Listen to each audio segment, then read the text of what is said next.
La question pourquoi ne trouve pas souvent de réponse. Nous devons plutôt demander pourquoi ou dans quel but.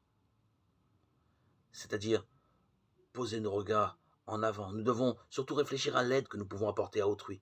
Jésus lui-même nous donne l'exemple de cet état d'esprit. Nous lisons en Jean 9 qu'il aperçoit en marchant un mendiant assis sur le bord du chemin qui était aveugle de naissance. Ses disciples l'interrogent. Rabbi, qui a péché pour qu'il soit né aveugle, lui ou ses parents? Les disciples ne conçoivent la cécité que comme une punition pour une faute commise. Ils demandent le pourquoi de l'aveuglement, la cause. Jésus leur répond ainsi.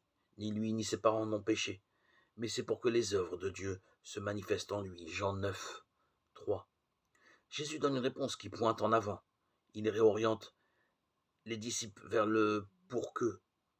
Il balaye la question relative aux causes et au pourquoi. Ce qui en revanche est clair est que les œuvres de Dieu vont se manifester en cet aveugle né.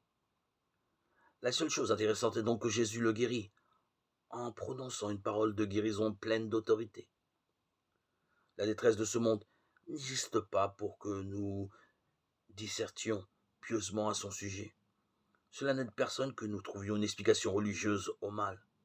Ce que Dieu veut, c'est que nous portions secours aux autres, que nous devenions des instruments de son amour et de sa paix.